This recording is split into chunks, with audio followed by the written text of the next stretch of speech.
Alright, we're at room temperature now, and I have it in static mode, the Watlow F4.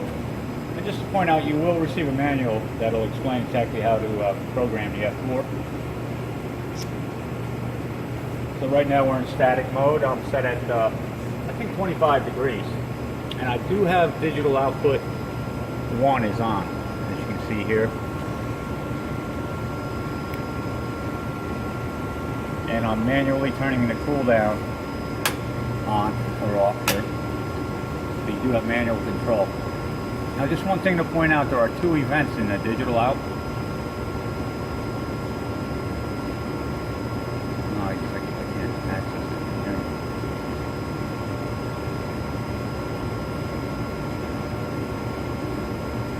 Alright, there you are. You got event 1 and 2. 1 is for your heat in your blower, internal blower. And then event output 2 is for your cooling. Now in static mode, I just have event 1 activated. You can see it's on. Your enter key is your right arrow. Again, all this is explained in your manual. So we'll leave that on like it's enter here. We'll look at event 2, and as you can see, it's off. That's cool. And back out at it. I have the set point set to 25, and this can be changed here. You can change it out by adjusting up and down. We're going to leave it at 25 for now. Alright, so basically I just want to show that we have the heater and the circulator inside is on, and we can control our cool, a blower that blows around the outer part of the chamber and out the exhaust on the side there. One other thing I want to point out is there is a purge timer internal inside here, and if you just open this up, it's very easy to find. I have it set low, but for this particular system here, it should be set at about 27 minutes. But for video demonstration purposes, I have it set low. And what that does is it'll purge out your box for a predetermined amount of time, or whatever you have programmed in, before to go ahead and start heating. So every time you open and close the door, that purge timer is going to reactivate. So what I'm going to do now, while we're here, I just want to show you too, is that there is a pressure relief valve here. So when it is doing the purge, you won't allow it to go above 0.7 psi. And this is your chamber pressure here. And right now, as you're running, we have a flow.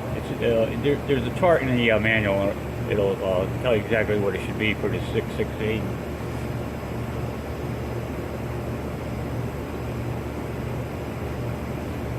And for the chamber purge, it should be around, when it's running, it should be around 22. And this should be around 7 for your throat. Your throat is just a flow of gas that goes around your door to keep protect the door seal.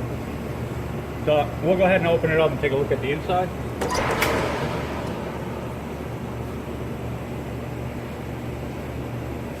So basically you got one shelf, and in the back up top here, I don't know if you can see it through this with this lighting, but there are 2 thermocouples coming in. One is for the actual temperature that the Watlow is reading, and the other one's for the overtemp.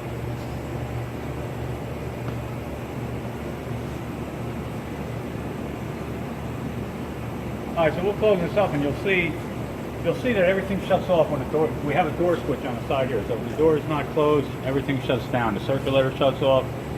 I'm not even sure. I don't think the cooling will work. No, I don't think it's going to enable that. So everything turns off with the door open. Your purge, your heat, and your cooling. And as soon as I close the door, you can see that the purge light comes on. Again, that's operated by the timer. The purge light down here. And that's set by the internal timer. I'll reset it to 27 minutes before it goes out the door, but for video demonstration purposes, I have it set for a minute or so. And just to show you here, we are purging at 100 standard cubic feet per hour. Throat stays the same. As you can see, the pressure is increasing in the box. And again, it'll increase up to about 0.7 I've seen on this system, and then the pressure relief will allow any additional pressure to be exhausted.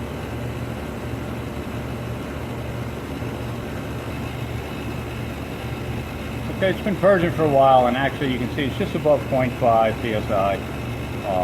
Is the maximum pressure you'll get inside the box. And when you are running, it's just slightly positive. It's maybe 0.1. Anyway, what we're going to do down here is we're going to go ahead and start a profile. I have one programmed in. Again, by using your manual, you'll be able to, it's well explained here how to create a program. And in order to do a profile mode, it'll ask you want to start a profile by hitting this green button on the left. And we'll hit up arrow for yes. Then there's a list of profiles in there. Right now we only have the bid test one. So I'll hit enter by using the right arrow here. And then it'll ask you what step you want to start at. So what we have here is just a ramp.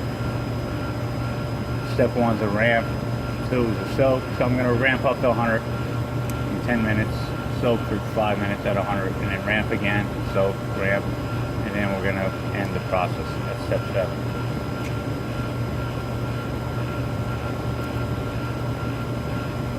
So we're going to start a profile, yes. Now the one thing to note, take note is that the purge is occurring, and when the purge is occurring, it's not going to be able to heat. So you'll probably want to put in a delay in your program to allow for the purge of 27 minutes before you begin heating. In this case, I'm just going to go ahead and start it because the purge is going to end soon, and it's going to allow the heating to occur. Oh, just one other thing too. If the phase is wrong, this is a 3-phase blower. If you have the phase incorrect, the heat will never come on. So it's just one thing to take note of. If you're having a problem where the heat light never shows up when it's supposed to, it's most likely that the phase is incorrect, and there's a pressure sensor internal to the system that monitors that the pressure of the circulator is correct and that the rotation direction is proper. Again, just change the phase of two of the phases on the 3-phase motor or on the power coming in, and everything should work fine for it. So anyway, let's go ahead and we're going to hit the profile. I'm going to hit enter.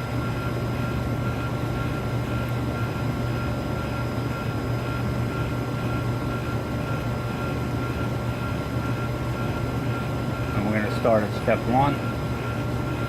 Hit enter again. As you can see, bit test 1 is running. We're in step 1.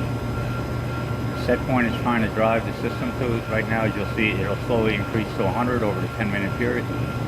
So that's going to slowly ramp up. Again, we haven't finished our purge, so our heat's not on. As you can see over here on the left. So as soon as that purge is done, then the heat will begin. But as you can see, the program is running, so as you step down, we're in the ramp time. The target set point's 100.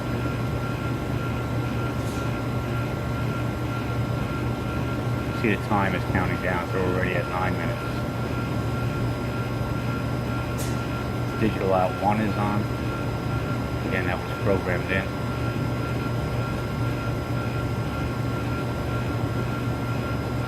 So what we'll do here is we're going to wait for the purge to complete, and then we'll see that the heat light does turn on. And we'll come back and roll on. Alright, as you can see now, the purge timer ran out because I have it set low, and the heat's on, and we'll see that the temperature does increase. So it's trying to drive it to 48.7, 48.8, and let's see how much time we got left. And we're at 7 minutes, almost 8 minutes, counting down. So what we'll do is we'll allow it to ramp and soak. We'll look at it at 100, 200, and we'll look at it cooling in intervals so that, you know, for video demonstration purposes, we don't want to sit here watching the front heat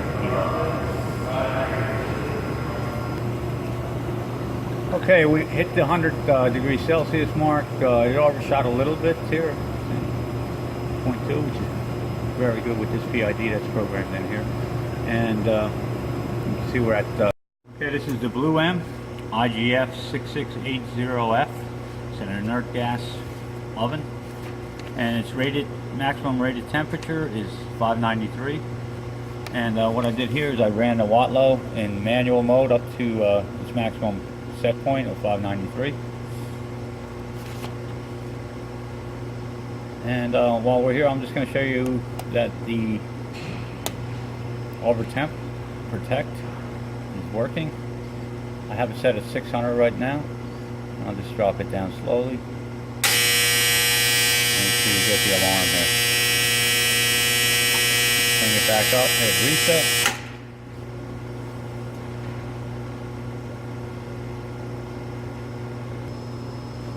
Okay, so now what we'll do, that we're at high temp, we'll just drop the temperature down. I'm going to step up to the set point. As you can see, it's at 593. By hitting the right arrow here, I'm going to enter, and it's going to allow me to adjust it, and I'll bring it all the way down to room temp.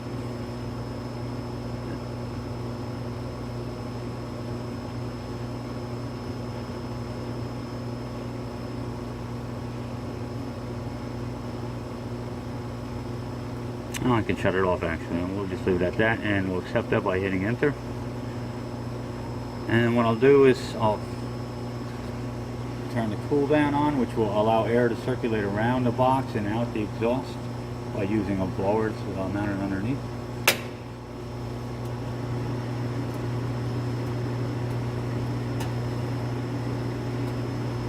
And here's the exhaust over here. I'll open it up. Okay, this handle's hot, so I'm going to use a wrench just to open it up. This will open up the damper. There's some heat coming out of there now.